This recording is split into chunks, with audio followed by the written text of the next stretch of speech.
Kejadian ini aku dapatkan dari temanku sendiri yang bernama Japar. Japar adalah seorang pemuda berusia 30 tahun. Wajahnya lumayan tampan, kerjanya pun mapan. Tapi sayangnya kebiasaan buruknya sangat sulit dihilangkan. Japar mempunyai kebiasaan mabuk dan judi. Hampir setiap malam ia selalu mabuk-mabukan dan bermain judi bersama teman-temannya. Hingga pada suatu malam, seperti biasa, Japar sedang melakukan kebiasaan buruknya. Karena kebetulan, memang pada saat itu di kampung kami sedang ada hajatan yang pemiliknya menyewa orkes dangdut.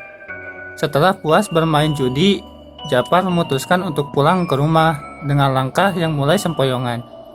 Akibat terlalu banyak meminum minuman keras. Saat itu waktu menunjukkan pukul 1 malam. Dalam perjalanan pulang, tiba-tiba saja Japar ingin buang air kecil. Karena tidak bisa menahan hajatnya, Japar pun buang air kecil di bawah pohon besar. Pada saat itulah terdengar suara berat yang memanggil nama Japar dari atas pohon. Ketika Japar menoleh ke atas pohon, ia terkejut karena melihat makhluk yang sangat besar berbulu di atas pohon. Makhluk itu memiliki rambut ikal panjang, disertai taring di mulutnya, dan ia sedang mengawasi Japar dari atas pohon dengan sorot mata yang merah. Karena saking takutnya, Japar tidak dapat menggerakkan tubuhnya. Sementara makhluk itu terus turun dari pohon dengan cara merayap terbalik, kepala menghadap ke bawah, mendekati Japar.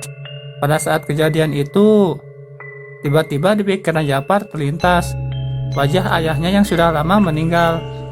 Japar juga kembali mengingat bagaimana dulu almarhum ayahnya mengajarinya mengaji Al-Quran. Akhirnya, tanpa pikir panjang, Japar mulai membaca ayat-ayat yang dulu pernah diajari almarhum ayahnya sewaktu Japar masih remaja dulu.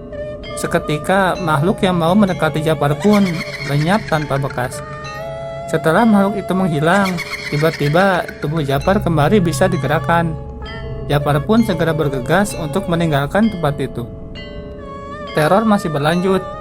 Keesokan harinya, pada saat itu azan maghrib, ibunya menyuruh Japar untuk melaksanakan sholat.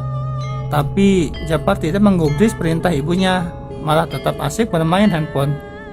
Singkat cerita, sehabis maghrib, Japar pergi ke kamar mandi yang lokasinya berada di belakang rumah. Pada saat Japar keluar dari kamar mandi, ternyata ibunya sedang ada di dapur, tapi tetap melangkah masuk ke dalam kamarnya. Tidak lama kemudian, ibunya Japar mendengar suara teriakan anaknya meminta tolong. Sambil tergopoh-gopoh, sang ibu segera berlari menemui anaknya di dalam kamar. Ibunya Japar terkejut ketika beliau sudah berada di kamar. Sang ibu melihat kondisi anaknya sudah tergeletak di lantai, sambil memegangi lehernya sendiri.